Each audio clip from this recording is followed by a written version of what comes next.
My sister and I were both sent to the ducal manor, she as the wife, and I as the mistress. While she was buried in paperwork and driven to distraction, I was strolling with the duke under the moonlit flowers. While she was scolded by the duke for being a bore in her attempts to maintain a dignified grace, I was performing a dance at his banquet, earning a wave of applause. When she learned the duke planned to name my son, the son of a mistress, as his heir, my sister finally snapped. She grabbed me, and we plunged into the lake together, drowning in a shared demise. I awoke, reborn, the day before we were to be married. This time my sister was the one who had a change of heart. She wanted to be the mistress. I smiled. Then I'm happy to be the duchess. The day before the wedding, my sister, Beatrice, had a complete breakdown. I don't know what possessed her, but she started screaming that she wouldn't be the duchess. She insisted on being a mistress. Her mother was so furious she nearly fainted. Have you lost your mind? She shrieked. You'd throw away a perfectly good title to be some lowly concubine? Beatrice, her face still red with the imprint of her mother's slap, knelt on the floor, her chin held high. If you don't let me be a mistress, I'd rather die right here. This, father stammered, his face ashen. He raised a hand to strike her again, but it trembled and fell. Beatrice was his favorite child. He'd never so much as laid a finger on her. Then what do you propose we do? We made an agreement with the duke's family. You were to be his wife, and your sister his mistress. When they arrive tomorrow, what am I supposed to say? My sister can be the duchess, Beatrice said, glancing up at me. I froze. Her eyes were filled with a venomous, triumphant spite. I'm giving her the position of the primary wife. Surely my dear sister wouldn't refuse, would she? And just like that, I understood. Beatrice had been reborn too. I knew exactly why Beatrice was so desperate to be a mistress. In our last life, she had been infatuated with the Duke, Prince Alistair, and begged our father to arrange the marriage. I was actually happy about it at first, because my mother was my father's favored concubine. His wife and Beatrice had always made our lives miserable. My mother and I walked on eggshells every day. With Beatrice gone, I thought I might be able to ask father to let me marry the man I truly loved. My cousin Leo and I were in love. He had already confessed his feelings and promised to propose as soon as he earned a place at court. His family wasn't wealthy, but he was good to me. My greatest wish was to be his wife, to build a life of mutual respect and grow old together. But before she left, Beatrice begged father to send me to the manor with her, claiming she wanted a sister by her side for support. In reality, she just wanted to continue tormenting me. The Duke already had 2 other mistresses. Pestered by Beatrice, my father could only agree, telling me I'd have to suffer the indignity of being a concubine. I cried and pleaded, but Beatrice's mother just said coldly, "Marriage is decided by your parents and the matchmaker. Besides, for a girl of your station, marrying into the Duke's household is a blessing. What more could you want?" I cried until I fainted that day. No one cared. In the end, I had no choice but to burn all of Leo's letters and climb into the sedan chair bound for the ducal manor. Beatrice married into the family expecting a life of romantic bliss with the Duke. She threw herself into managing the household, meticulously maintaining the poise of a duchess, trying to give no one any reason to find fault. But Prince Alistair was a man of pleasure. He had no interest in her dignified airs and much preferred my livelier personality. While Beatrice was drowning in ledgers, the Duke was in my chambers, reciting poetry with me under the moonlight. At a banquet, the Duke openly criticized Beatrice's rigid etiquette, calling her a block of wood right to her face. Unfeeling, he'd called her. Meanwhile, I performed a captivating dance that won a standing ovation. The guests praised me, saying I danced like a celestial fairy, and that the Duke was a lucky man to have me. Other than his obligatory nights on the 1st and 15th of the month, the Duke never visited Beatrice's chambers. Day after day, she sat alone in her empty rooms, smashing everything in sight. As for me, a mere mistress didn't need to be so prim and proper. I became whatever the Duke wanted me to be, and he spent his nights with me. He doted on me, so much so that he would take me to social events instead of his own wife. Beatrice's jealousy grew deeper with each passing day. It finally boiled over when she heard I was pregnant. and that the Duke had promised to make my son his heir if it was a boy. She went completely mad. During a boat ride on the lake, she grabbed me and pulled me into the water. Our winter clothes were heavy, and she held me down, preventing anyone from saving us. Soon we both sank to the bottom. So, of course, Beatrice wanted to be the mistress this time. She must have thought being the duchess was too restrictive, that being a mistress was freer, and more importantly, more loved. Besides, if her son became the next duke, a temporary title like mistress meant nothing. She was such a fool. I gently stroked the ornate bridal gown and crown that should have been hers. No woman would willingly debase herself to please a man unless she had no other choice. If she truly thought being a mistress was so wonderful, well, I'd let her have a taste. The next day, Beatrice and I were married on the same day. I entered through the main gate, she through the side. But as Duke Alastair helped me from the carriage, Beatrice, from behind, lifted a corner of her veil and shot him a shy, flirtatious smile. Alastair raised an eyebrow, a flicker of interest in his eyes. Later that night, when he lifted my veil, he seemed slightly displeased to find me with my eyes lowered in a submissive, humble posture. In our last life, I was already making eyes at him by this point, sending silent invitations. Alastair loved that sort of thing. It's why, after spending the wedding night with Beatrice, he spent the next several nights in my room. But now I was the duchess. Surrounded by maids and chaperones, I couldn't afford such a forward display. Sure enough, the next morning, Alastair couldn't wait to go to Beatrice's chambers. He only rushed back just as I was about to serve tea to his parents. His clothes were still slightly disheveled, and there was a smudge of lipstick on his neck. I saw it but said nothing, respectfully kneeling to serve tea to his mother, the Princess Dowager, and her husband. The Princess Dowager was a woman of peculiar temperament. Beatrice had suffered a great deal at her hands in our past life. Now she just stared at me as I held the scalding teacup, saying nothing. The heat burned my palms, but I didn't make a sound, my trembling hands the only sign of my discomfort. My expression remained perfectly deferential. After a long moment, she finally took the cup. "You may rise," she said softly. I flexed my fingers and rose, my eyes still downcast. The Princess Dowager looked me up and down. She may be the daughter of a concubine, but at least she knows her manners. She slid a red coral bracelet from her wrist and handed it to me. This was a wedding gift from my brother, the Emperor. "It's yours now. From now on, you will uphold the rules of this house. Do not bring shame upon the ducal name." I nodded in assent. That very day, the Princess Dowager gave me the seal for the household accounts and all the ledgers, telling me to learn my duties well. Managing the ducal estate was an immensely complex task. I had only looked through 2 of the books when Alastair arrived. "How are you settling in? What's this?" He picked up a ledger, flipped through it casually, and his brow furrowed. "What is all this?" I spoke softly. "My lord, these are the household ledgers. I was just reviewing them. It seems this year several of our estates." "Enough, enough." He cut me off impatiently. "Don't bother me with such trivial matters. You're ruining the mood." "Yes, my lord." Just as I was about to help him undress, Beatrice's maid suddenly appeared. "Your Grace, my lady says she has learned a new song on the lute, and wishes for you to hear it." Alastair's interest was piqued. "Oh." He put his coat back on without a second thought. "Let's go. I must hear this."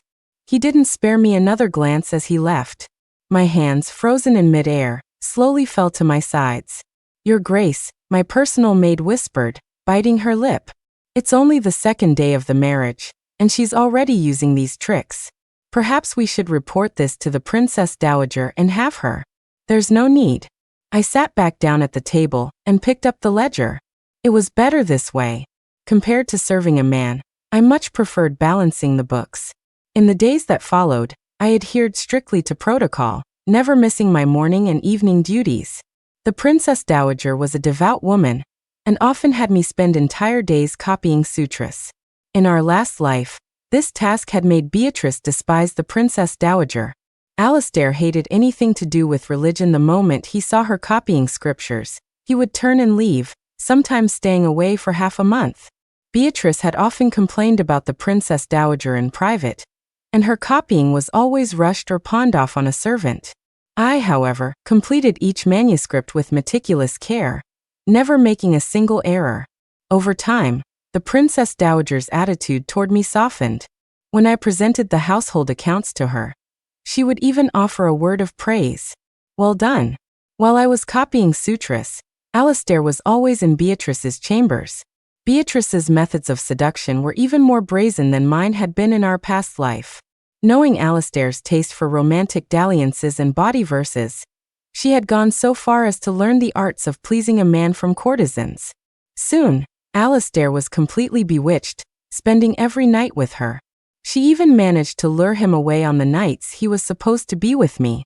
The staff in my courtyard felt indignant on my behalf, but I never made an issue of it. It wasn't until an invitation to the Prime Minister's spring banquet arrived that things came to a head. After reading it, Alistair announced he was taking Beatrice. When Beatrice heard the news, she came to my chamber specifically to gloat. She covered her mouth with her hand, smiling. So, dear sister, how does it feel to be the Duchess? I am the one the Duke truly cherishes. What do you have besides an empty title? I remained calm. Is that so? Seeing that I wasn't angry, Beatrice sneered. Keep up the act. She turned and swept out of the room. After she left, my maid fumed. Your Grace, did you see her? The nerve of that woman. She's only enjoying a moment of favor. Why don't we ask the Duke to take you instead? You are the Duchess after all. I smiled. I don't need to ask him. Just watch. Someone will be here to fetch me soon enough. And just as I predicted, it wasn't long before a servant from the Princess Dowager arrived to summon me. When I reached the main hall, Alistair was already being scolded. You'd take a lowly mistress to an official function instead of your own wife? The Princess Dowager said sharply. You may not care about your reputation, but the ducal house still has its dignity. Alistair stuck out his chin. But I love Beatrice. Clara is a block of wood. I'd be embarrassed to be seen with her. Besides, Beatrice is the daughter of a Secretary of State, while Clara is just the daughter of a concubine. What right does she have to accompany me in public? The Princess Dowager was livid, but seeing her son was immune to reason, she sighed and pressed her forehead. She had to compromise. Fine. You may take Beatrice. But the Duchess must go with you as well. In the end, Alistair reluctantly brought me along.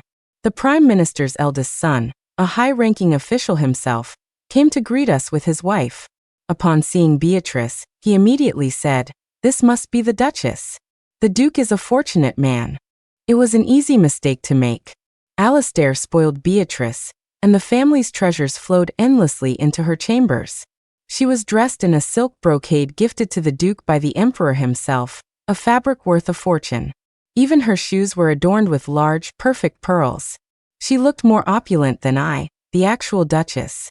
A nearby maid whispered, "This is Lady Beatrice." "That is our Duchess." The official froze, then bowed to me awkwardly. "My apologies, Your Grace. It seems my eyes have failed me. Please don't hold it against me." The smile never left my face. "You flatter me, my lord." Beside me, Beatrice's lips curved into a slight, disdainful smirk as she shot me a look of contempt. At the banquet, the men went to the front hall while the women gathered in the rear garden.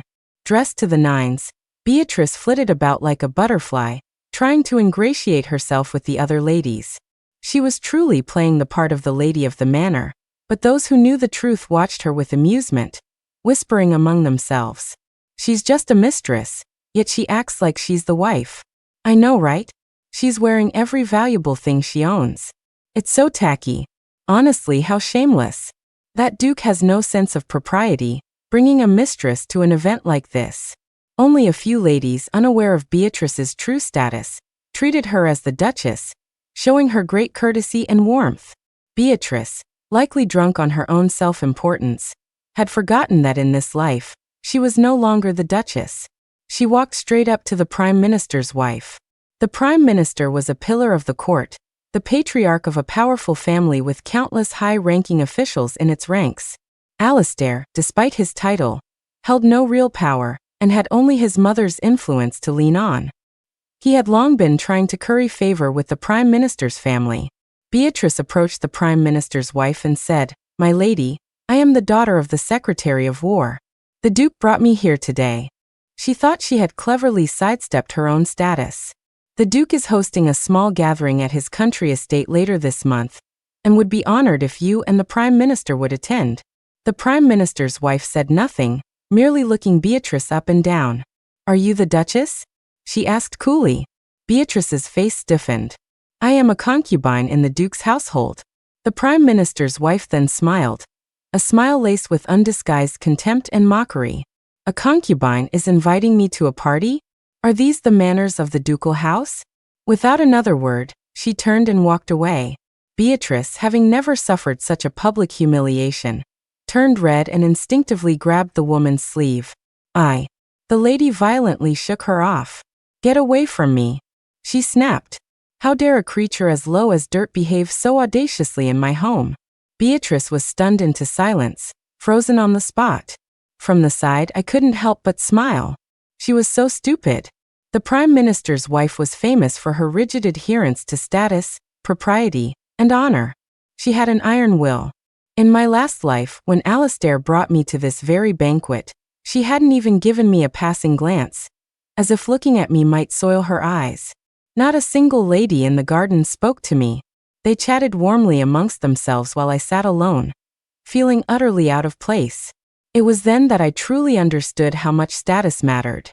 Beatrice thought I had been so glamorous in my past life, always on the Duke's arm. She had no idea about the cold shoulders and condescending looks I endured. Since she wanted to be a mistress so badly, it was her turn to taste the bitterness that came with it. I smoothed my sleeves and walked over, my posture poised and confident.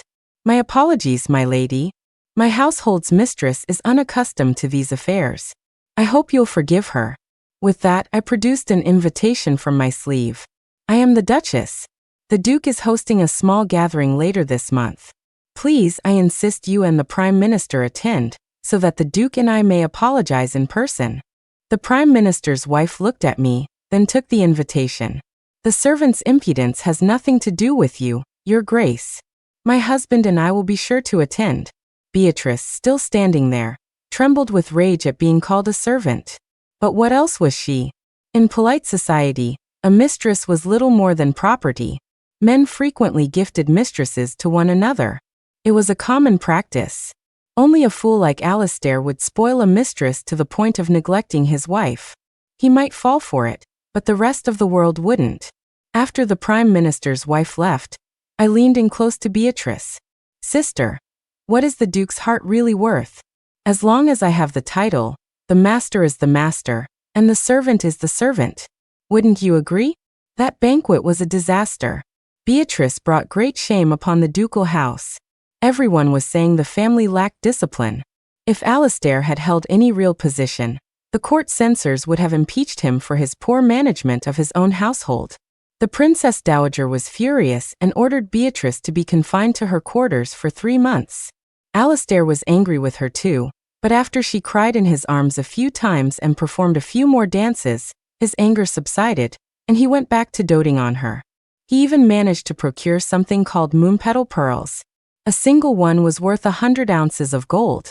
When consumed, it was said to make a woman's skin fair and smooth, and to give her body a natural, intoxicating fragrance.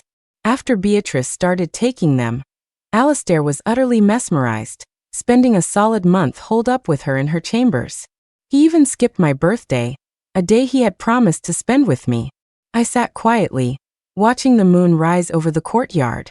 The food on the table had long gone cold, the grease congealing into a sickening film. Faint sounds of laughter and the plucking of a lute drifted from outside, carried on the night air. I sent my maid to see what was happening. She returned shortly, her lips pressed into a thin line. "It's the Duke. He's on the lake with Lady Beatrice. I told him it was your birthday, but she said. I looked up. Said what?" The maid's voice was filled with indignation. "She told him that if he came to see you tonight, he should never bother coming back to her room again. And then the Duke just pulled her close and kissed her, and said he'd never come here again." She bit her lip, muttering, "That woman. She's nothing but a seductress." "Oh," I said, my gaze falling. "Then clear the table and bring me the ledgers." "Your Grace." My maid seemed worried I was heartbroken. But seeing no trace of sadness on my face, she could only do as she was told. Thanks to Alistair's favor, Beatrice's status in the manor seemed to eclipse my own. The servants began treating her as if she were the duchess. If I didn't hold the keys to the household treasury, even the storekeepers would have likely started fawning over her. Beatrice was incredibly smug, coming by every few days to gloat, as if trying to reclaim the dignity she had lost at the Prime Minister's party. The day of the ducal banquet arrived, and the country estate was bustling with guests. Although Alistair held no real power, his mother was the Emperor's full-blooded sister. The two had been close since childhood, so everyone came, if only to show respect to the Princess Dowager. The hall was filled with the clinking of glasses. The Princess Dowager sat at the head table. By all rights, Alistair should have been seated with me. Instead, he sat with Beatrice. Beatrice, perhaps hoping to reclaim her lost face, was dressed even more extravagantly than before. She wore a crimson gown woven with silver thread, a style reserved for a primary wife. Her hair was adorned with gold pins and pearl-tasseled hairpieces. She was already a striking woman, and this display drew the eyes of everyone in the room. In comparison, my own modest attire made me seem plain and unremarkable. Alistair's friends were a crowd of well-known rakes from the capital. After a few drinks, one of them shouted, "Your Grace, we've heard that the Duchess was once famous throughout the capital for her whirling dance. Why not have her perform for us so we can see for ourselves?" The Princess Dowager's face turned to stone. The rest of the hall fell silent. I had indeed performed a whirling dance once, at my father's birthday celebration. At the time, I was just the daughter of a concubine, and dancing was considered a display of filial piety, so no one said anything. In fact, many praised me. But now, at a ducal banquet, being asked to perform like a common entertainer was a profound humiliation for a duchess. But these men were reckless fools. Arguing with them would only make the ducal house look petty. Alistair, already drunk, waved a hand at me. "My dear, just dance one song. I've never seen you dance before." Suddenly, a man from the back of the hall stood up. "How can the Duchess be expected to dance like an entertainer?" he said sternly. "I implore you, Your Grace, retract your command." I was startled and looked toward the man sitting in the lowest seat. The light was dim, and I hadn't been able to make out who was there, though I had felt a steady gaze on me all evening. When I saw his face, my mind went blank. Leo. We had promised that he would come for me once he had secured his position. I'd heard he had graduated with top honors, and that the Emperor, who was quite fond of him, had given him a post at the Royal Academy. He had a limitless future ahead of him. I never expected him to be here, or that he would speak up for me. My fists clenched and my heart tightened. In our last life, after he heard I'd been married off, Leo fell gravely ill. We never saw each other again. Of course, back then, my favor with the Duke was the talk of the capital. He probably thought I was happy and saw no reason to seek me out. I never imagined he would still stand up for me. Had he been at this banquet in our last life, too? What did he feel when he saw me dance then? My heart was a mess of emotions. My voice came out stiff. "My lord, I'm not feeling well today. I'm afraid I cannot perform." Alistair scowled in disgust. "I knew it. You're always a block of wood. Of course you can't dance." He insulted me like this in front of everyone, with not a shred of respect. The Princess Dowager gripped her goblet. "Alistair, you're drunk." Just as we were about to move past the incident, Beatrice stood up. The jewels in her hair glittered, the light catching in her eyes and making them shine like spring water. "My love," she cooed, "I've recently learned a whirling dance myself. Perhaps you'll allow me to show you what I can do?" My love was the pet name Alistair had her use, an intimate term for the bedroom. Beatrice meant to show off their special bond, but she didn't realize how the other guests were now looking at her. The men's gazes were lecherous and hungry, the women's were full of disgust and contempt. From a lower table, a lady whispered, "Truly a commoner at heart. I heard she's the legitimate daughter of the Secretary of War. Why is she so shameless? Is that how they raise their children?" "Exactly. A proper lady choosing to be a mistress. She was born for the gutter." My father, who was also a guest, looked mortified. He stared at Beatrice as if he wanted to drag her out and drown her on the spot. The ladies who were friendly with my stepmother now gave her the cold shoulder. My stepmother's face was beet red. She looked like she wanted the earth to swallow her whole. If she were just a common mistress, her dancing would have been fine.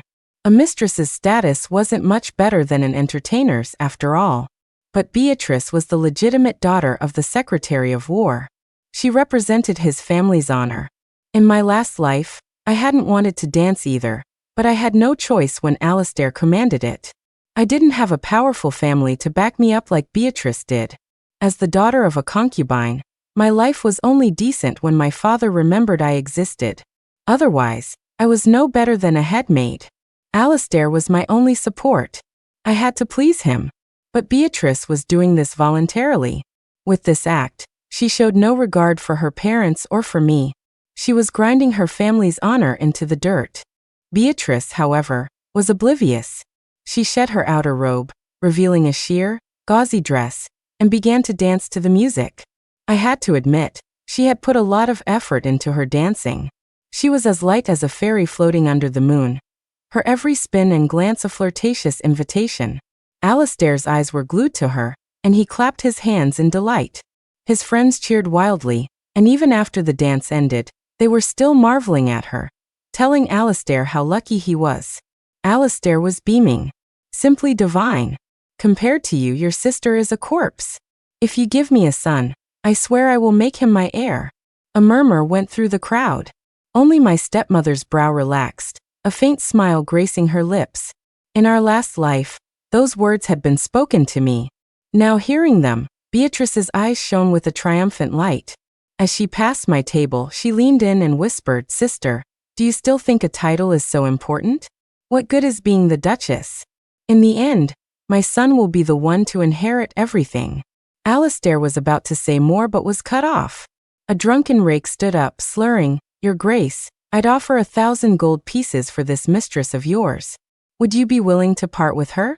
The speaker was the only son of Prince Caspian, the emperor's most favored son. The official crown prince was the eldest, but he was not well liked by his father. Rumor had it the emperor had considered deposing him and installing Prince Caspian several times, only to be blocked by his ministers. If Prince Caspian were to one day take the throne, his son would be the new crown prince, the future emperor. Alistair's face changed. He forced a smile. "She's hardly worthy of the heir of Caspian. Why don't I find you a few better ones? I guarantee they'll be stunning beauties." The heir chuckled. "But I like this one. It seems you're not willing to do me this small favor?" In truth, while Beatrice's dance was beautiful, it wasn't so extraordinary as to warrant the attention of the notoriously picky heir of Caspian. There were courtesans more beautiful and more seductive than her. But she was a lady of good breeding. Men like him enjoyed the sport of turning a lady into a whore, and a whore into a lady. So when she danced, she had an allure that a professional courtesan lacked, which made her exceptionally tempting. Beatrice panicked. If she hadn't been so in love with Alistair, her status as the daughter of the Secretary of War could have easily made her a concubine to the crown prince. Why had she stooped to being a mere duke's mistress? Her eyes reddened instantly, and she threw herself into Alistair's arms. "My love, I won't go. I won't leave you." Alistair's face was grim. He held her but said nothing. Sensing his hesitation, Beatrice began to wail. "I was born your woman, and I will die your woman. If you truly mean to send me away, you might as well give me a silken cord. I'd rather hang myself and be done with it." Alistair forced another smile and patted her hand. "What are you saying? How could I bear to let you die? Go and serve the heir well. A life of riches and glory is still ahead of you." Beatrice's legs gave out, and she collapsed to the floor. She stared in disbelief at the man she had loved for days on end, the man who had whispered words of love to her. One moment, he was promising to make her son his heir. The next, simply because he didn't dare offend the heir of Caspian, he was giving her away without a second thought. Beatrice had never truly seen herself as a mistress. In her eyes, her title was just a formality. In reality, she held a higher status than I, the duchess. Even the prime minister's wife's rebuke had only angered her for a few days. This was probably the first time she had been forced to understand that she was just a concubine. And in the eyes of these men, a A concubine was just an object, no different from a table or a chair. She might be a favored object, but an object nonetheless. An object that could be discarded at will. She could not let them send her away. She fell to the floor and began to kowtow desperately, tears streaming down her face. She banged her head on the ground until her forehead was swollen and bleeding.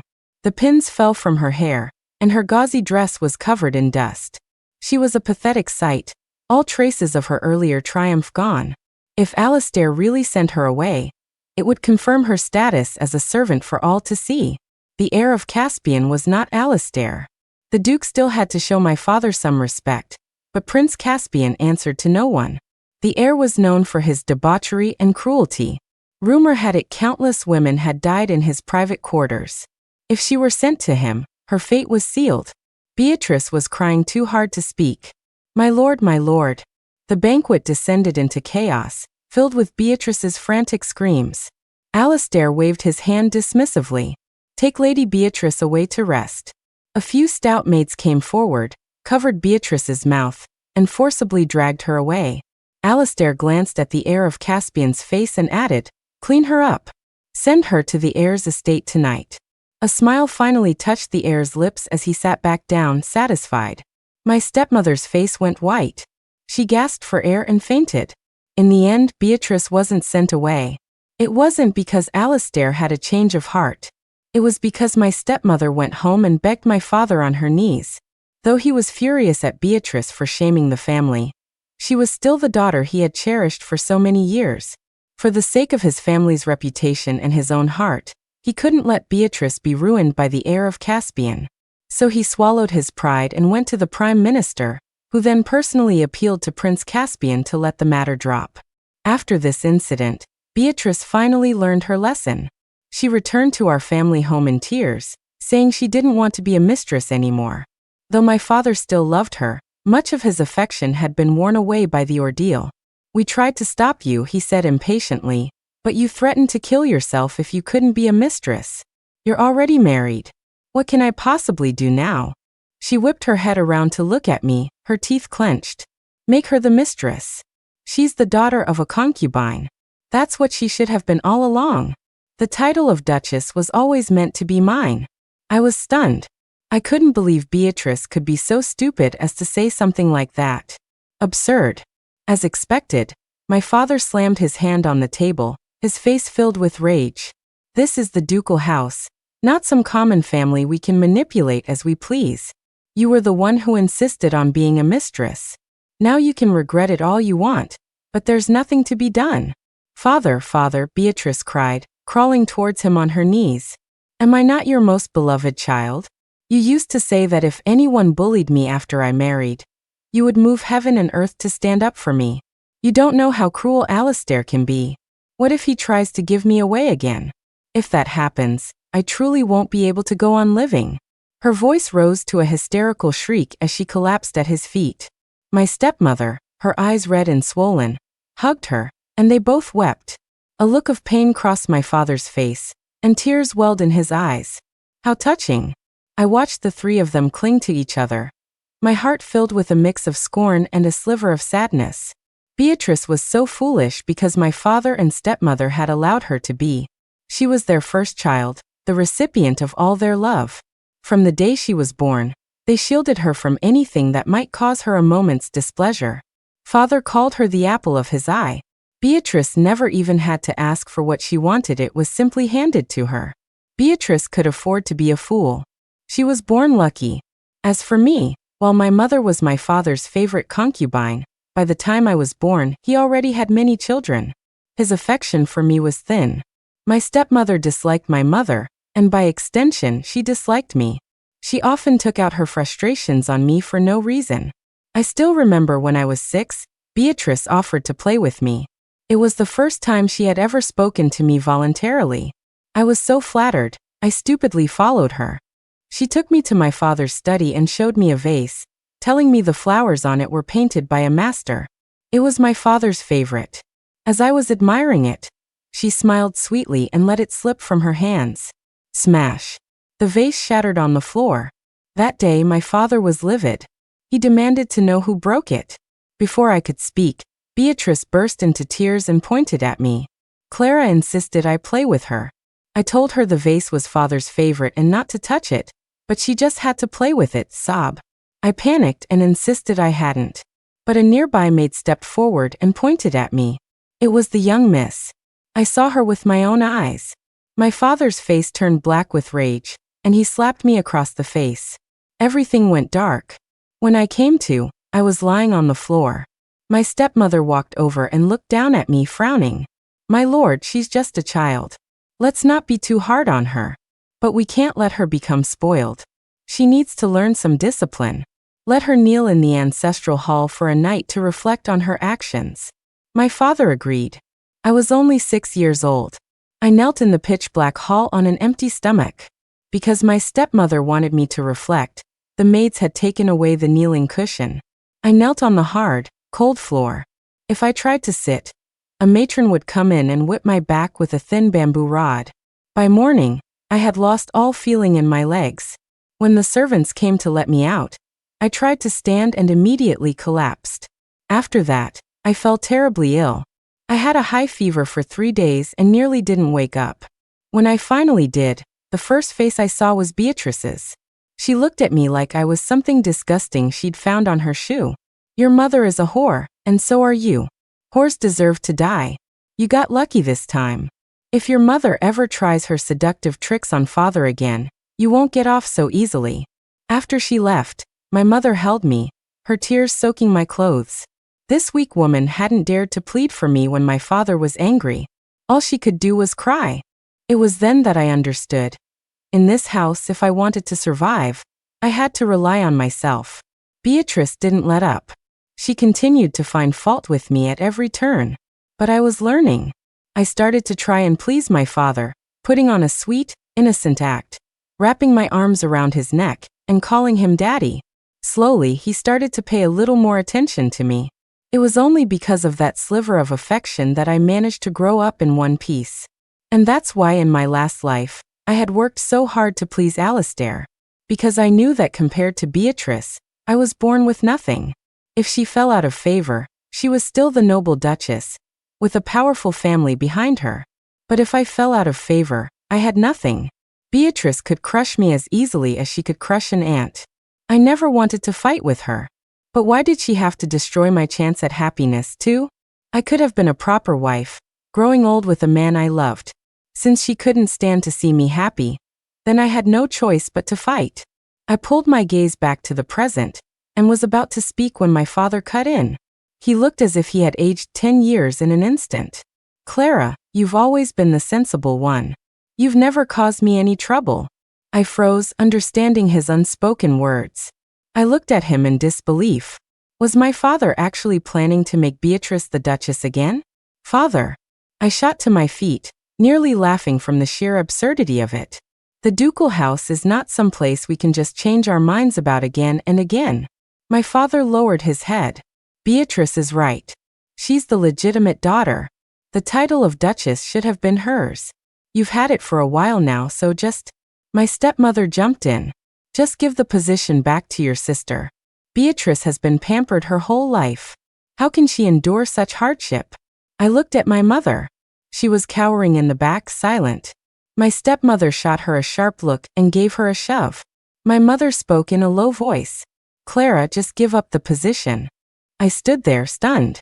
The sun was shining warmly outside, but I felt as if I were back in that freezing ancestral hall, 6 years old again. I didn't understand. My stepmother would do anything to protect Beatrice. But my own mother had never once protected me. After a long moment, my voice came out hoarse. Mother, have you ever thought about what will happen to me? It was the first time I had ever called her mother, instead of the more formal madam. My mother avoided my gaze, mumbling, Clara, your stepmother is right. You were born of a concubine. I suddenly found it all so laughable. I stumbled back a step, catching myself on the table. A moment later, I had composed myself, my duchess-like poise restored. Of course I am willing to give the position to my elder sister, I said softly. But father, I'm afraid the ducal house will not agree. Alistair adores me, father. Beatrice said shrilly. If you just talk to him, I'm sure he'll agree. Let's go. she shrieked, grabbing my sleeve and pulling me toward the door. We'll go tell the Princess Dowager right now. To win back the title for Beatrice, my stepmother actually got on her knees before the Princess Dowager. The Princess Dowager took a sip of her tea. Clara, she said coolly, what are your thoughts on this? I knelt and bowed. I will do as my family wishes. Hearing this, my stepmother's spirits lifted. Since Clara has agreed, Your Highness, why not let them switch? Clara is, after all, the daughter of a concubine. To have such a person as the Duchess, it reflects poorly on the ducal house. Oh, the Princess Dowager sneered. And when you deceived us in the first place, swapping the mistress for the wife, you weren't concerned about the ducal house's reputation then. My stepmother choked, unable to respond. My love, Beatrice pleaded, looking at Alistair. Alistair, still feeling a bit guilty about the recent incident, thought for a moment. Mother, just let them switch. They're sisters. No one will say anything. A glimmer of hope appeared in Beatrice's eyes. I remained kneeling, silent. The Princess Dowager laughed, then slammed her teacup down on the table, switching the legitimate and illegitimate daughters back and forth. Do you take me for a fool? I'll take this matter to the Emperor himself and ask him what sort of rules you people think you're playing by. My father panicked. Your Highness, forgive me. I was just overwrought. The Princess Dowager ignored him, her gaze fixed on Alistair. No one will say anything? You want to elevate a dancing mistress to the position of Duchess? People won't just be laughing at you, they'll be laughing at me. Look at her, she said, pointing at Beatrice. Does she have the composure of a wife? I fear if you make her Duchess today, the entire reputation of this house will be in ruins by tomorrow. My stepmother's face paled at the harsh words, but she didn't dare argue. My father's face was crimson with shame. He pulled at her arm. I was a fool today. A complete fool. We'll leave at once. Your Highness, please forgive us. I sneered inwardly. So that was the extent of his love for Beatrice. As long as his own interests weren't at stake, he was happy to sacrifice me. But the moment the Princess Dowager mentioned the Emperor, he immediately backed down. The Princess Dowager waved a dismissive hand. I won't see you out. My father and stepmother scurried away in humiliation. I remained kneeling, expecting the Princess Dowager to turn her anger on me. Instead, she walked over to me, sighed softly, and gently patted my head. Don't be afraid. From now on, I will protect you. They had treated me so horribly before, yet I hadn't shed a single tear. But at those words, my eyes suddenly burned with heat. In 2 lifetimes, no one had ever said that to me. Don't be afraid. Beatrice failed to reclaim her title. Her only option was to double down on pleasing Alistair. She must have realized that from now on, his affection was all she had to rely on. Alistair remained quite fond of her. Even when new women entered the household, he never completely forgot her. Perhaps remembering his promise to make her son his heir, Beatrice clung to Alistair more tightly than ever. He hadn't set foot in my courtyard for 2 whole months. It was the height of summer. I was sipping tea while the steward reported the month's expenses. Why are the expenditures so high this month? 700 silver pieces more than last month. The steward gave an embarrassed smile. His Grace purchased a case of moon-petal pearls for Lady Beatrice. They are quite expensive, so we had to withdraw a little extra. One of my young maids, being blunt, muttered, all she knows are these cheap tricks. How shameless. How many of these moon-petal pearls has Lady Beatrice taken in total? The steward looked uneasy. She goes through a case every month. By now, she must have had 70 or 80 of them. I did a quick calculation in my head, then lowered my eyes. Give His Grace another 1,000 silver pieces. Tell him to buy more. My maid was aghast. Your Grace, how can you let him buy more? If you do, he'll never come to our courtyard. I smiled. Money is no object. As long as the Duke is happy. One after another, the moon-petal pearls worked their magic. Beatrice grew more radiant by the day. Her skin became as white as jade. A subtle fragrance clung to her every move, and she was so light on her feet, she could have danced on the palm of a hand. Alistair was more infatuated than ever, and soon, she had good news. At the end of July, Alistair brought Beatrice with him when he dined with the Princess Dowager. As she was serving food, Beatrice turned away, covering her mouth with a handkerchief and retching. The Princess Dowager paused and sent for the physician. After checking her pulse, the doctor smiled and bowed. "Congratulations, my lady. You are with child. You're a little over a month along." Alistair, who was still without a son, was overjoyed. He pulled her into his arms. "You've done well. If you give me a son this time, I will petition to have him named as my heir." Beatrice was ecstatic. He said this without any consideration for me, his duchess, sitting right there. The Princess Dowager, however, frowned. "Since you are with child," she said coolly, "you need not attend me for daily greetings anymore." From the moment she knew she was pregnant, Beatrice shed all her previous caution. As her belly grew, she developed a craving for sour foods and claimed that the shape of her belly meant she was carrying a son. She went to Alistair and asked that I be made to serve her. "My love, I've been feeling so unwell lately. Clara is my sister, and she always took such good care of me at home. I think I'd be more comfortable with her." She stroked her small belly and smiled at me. "I'm only thinking of the heir. I'm sure my dear sister understands, right?" Before I could answer, my maid couldn't take it anymore. How can the duchess be expected to serve a mistress? The Princess Dowager herself would never allow such a thing. Even Alistair looked disapproving. Beatrice leaned against him and bit her lip. "My love, I'm doing this for our child. You're nearly 30 and still have no heir. I just want to ensure our son is born safely." Alistair's brow smoothed. He gestured at me. "Since Beatrice has requested it, you will go and take care of her for a while. You were the illegitimate one back home anyway, and she was the legitimate daughter. It's only right that you serve her." I looked at him for a long moment, then said softly, "Yes, my lord. I will take good care of my sister." It was a sweltering summer, but Beatrice's room was cool, with blocks of ice placed all around. She had used up almost all the ice for the year. When my maid went to the stores to get some, the steward could only say apologetically, "His Grace has ordered that Lady Beatrice is with child and sensitive to the heat. All the ice in the manor is to go to her first." Beatrice settled into bed and said softly, "I'm a little thirsty. Bring me some tea." When I brought her the tea, she took a sip and spat it out, scolding, "Why is this so cold? I wanted hot water." "You worthless thing. Do you really think you're a duchess? Can't you do one simple thing right?" I had brought her warm water. Helpless, I went back and added more hot water. She still complained it was too cold. Finally, I poured freshly boiled water directly into the cup. Beatrice's eyes darted around, and with a small smile, she let the cup slip from her hand.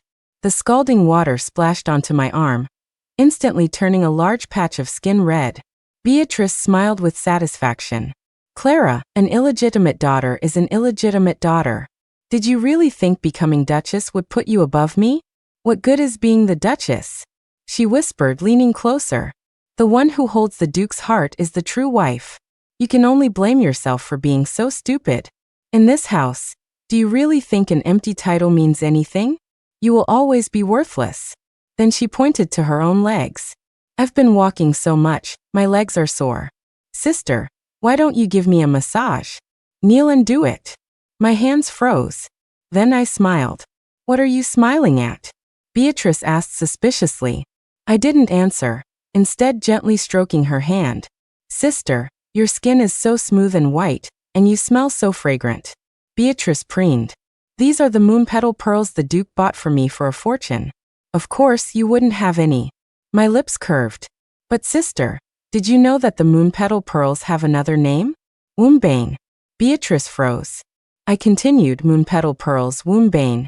They make a woman's skin fair and fragrant, and a single pearl costs 100 gold pieces. The Duke truly spoils you." "But sister," I said, glancing at her stomach, "did you know they're loaded with abortifacients? Did you really think you'd be able to carry this child to term?" Beatrice stared blankly for a moment, then flew into a rage, throwing her teacup at me. "Nonsense. What wombane? Why would Alistair give me something like that?" I scoffed. "Sister, did you really think that in our last life, as much as Alistair doted on me, he didn't give me the same thing?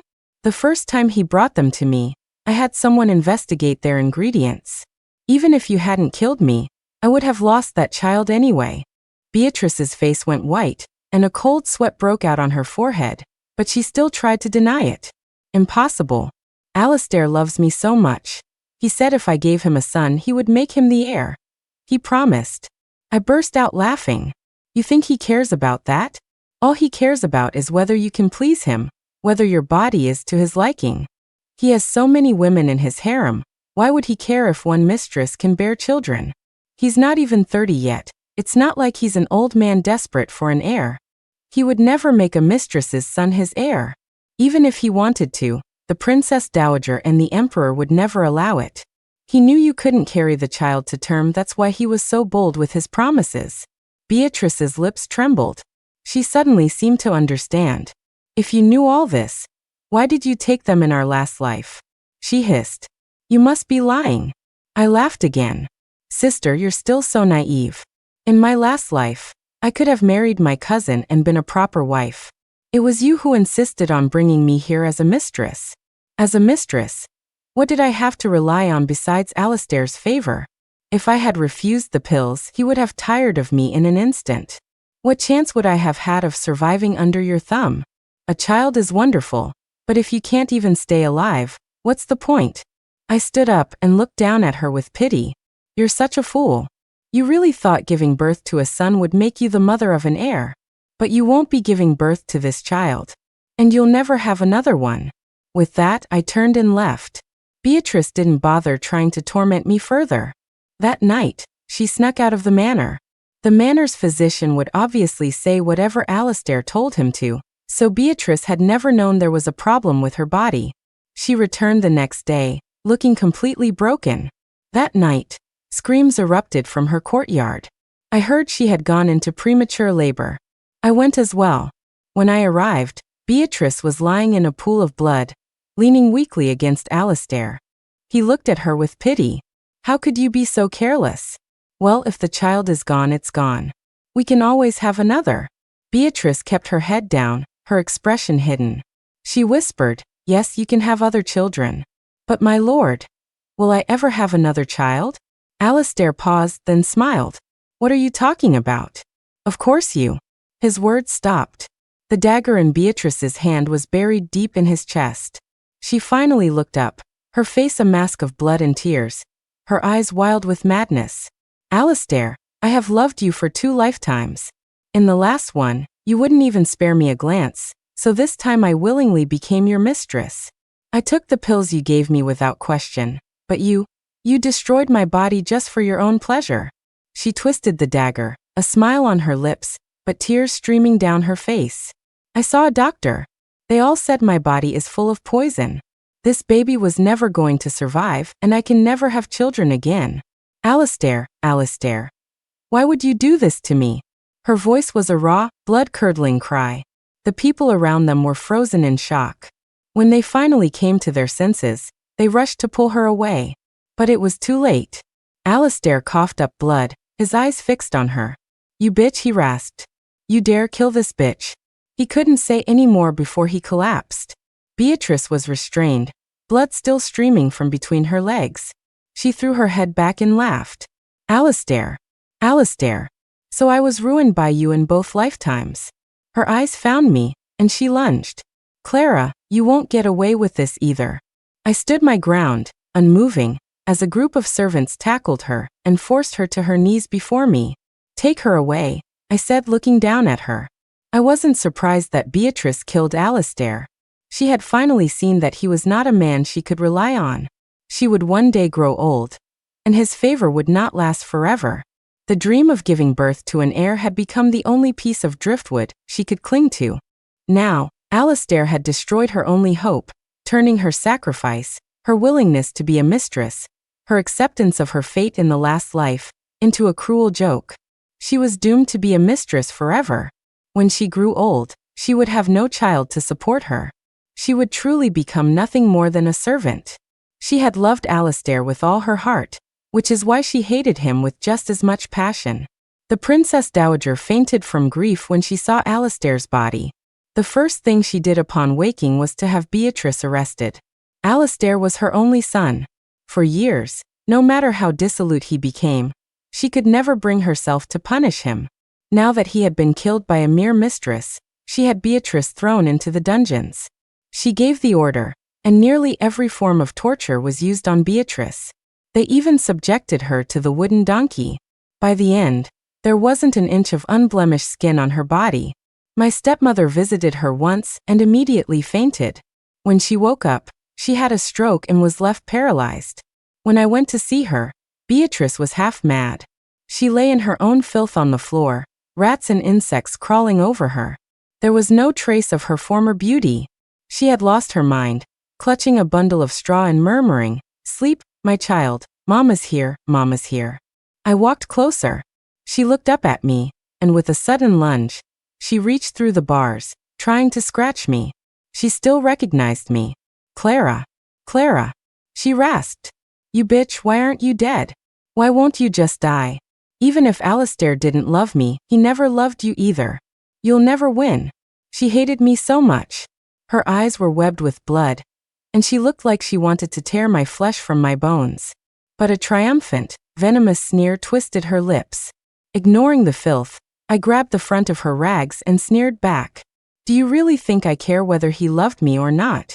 I never cared about him. Only a fool like you would fall for such a worthless man." Beatrice's voice was like sandpaper. "You were born a bastard. You were supposed to serve me your entire life. You're the one who should be dead." I let her go and slowly wiped my hands with a handkerchief, taking a moment to appreciate her miserable state before speaking again. "But sister, you're the one who's going to die. And I'm not only going to live, I'm going to live well." I gently touched my abdomen. "You don't know, do you? I'm over a month pregnant. Now that Alistair is dead, if my child is a boy, he will be born the heir. This entire estate from now on will be mine." I gently patted her cheek, my smile soft. "Thank you, sister, for paving the way for me with your life. You can rest in peace now." Beatrice was such a fool. I was the duchess. I never had to compete with her for anything. The moment she declared she wanted to be the mistress, she sealed her fate. She was destined to lose everything. Beatrice's eyes became terrifying to look at. Her face contorted, and she shrieked, "No, no." As I turned to leave, I could still hear her screaming behind me. "Clara, I hope you die a horrible death." I smiled and handed the jailer a bag of silver. "She's too loud." The jailer understood. He went down with his whip. Soon, the sound of a whip cracking through the air mingled with a woman's screams. I stood there, listening with a small smile for a while before I slowly walked away. What a beautiful sound. This was the ending I had waited 2 lifetimes for.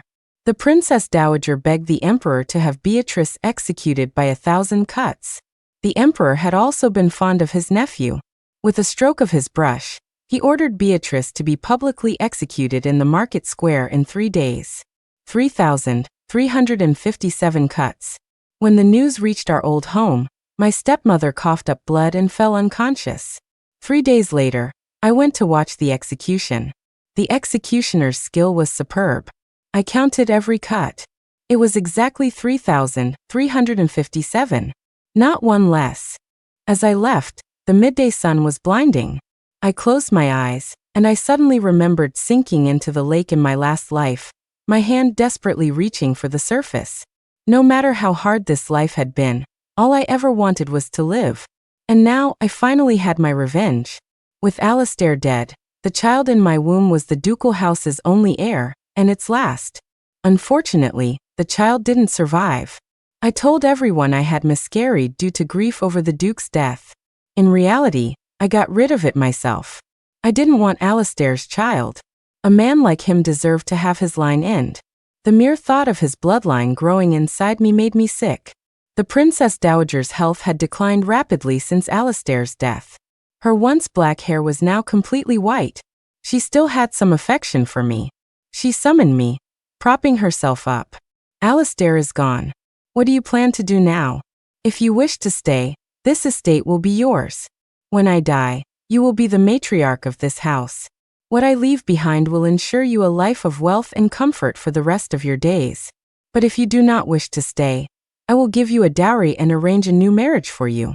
She closed her eyes. "I know Alistair was not good to you. You do not have to remain a widow for his sake. I looked at the Princess Dowager. The arrogance had drained from her completely. The pain of burying her own child seemed to have stolen all her vitality. Her once straight back was now stooped.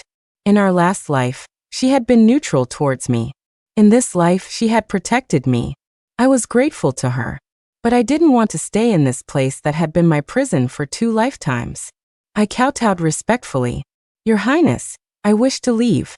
A flicker of sadness crossed the Princess Dowager's eyes. She closed them wearily and waved her hand. Very well. In the soft light of early spring, I left the ducal manor. My father had been stripped of his official post, and the family home had been reclaimed by the crown. They were now squeezed into a small house in the northern part of the city. I heard there wasn't enough money for my father's medicine. He probably wouldn't last the year. My stepmother was bedridden from her stroke, driven half mad by her daughter's gruesome end. My own mother had to manage everything, and the stress had aged her terribly in just a few short days. My maid asked timidly, Miss, are we going home? I shook my head. The Princess Dowager had been generous, giving me a large sum of money. I bought a small house in the south of the city. Free from all my troubles, I spent my days painting and writing. Sometimes I would volunteer at the soup kitchens, doing things I enjoyed. Many of my neighbors tried to set me up, saying it was a waste for someone so young to live as a widow. They asked what kind of man I liked. I always just smiled and politely declined. A faint image of a man flickered in my mind, then vanished. I heard that Leo was doing very well at the Royal Academy. He had the Emperor's favor, and several high-ranking ministers were hoping to make him their son-in-law. We were like 2 ships passing on a river, drifting further apart after a brief encounter. One spring day, I was in the backyard planting flowers, holding a new Persian cat. Beatrice had always loved peonies, so she had dug up all my roses. Now, I could finally plant my own roses again. The cat saw a vibrant yellow rose and playfully swatted at it. My maid smiled beside me. Miss, it's such a lovely day. The sky cleared up so quickly. Yes, it did, I said, smiling as I looked up. The clouds were scattering, and sunlight bathed the earth, leaving no trace of shadow. Suddenly, there was a knock at the gate.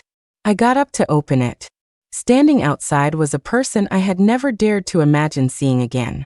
He was dressed in the robes of a royal scholar, his figure handsome, his eyes smiling. I've earned my place at court now, he said. Is it still too late to propose? A lump formed in my throat. My eyes stung. I just stood there, speechless. Yes, spring was here. From now on, every day would be a good day. The end.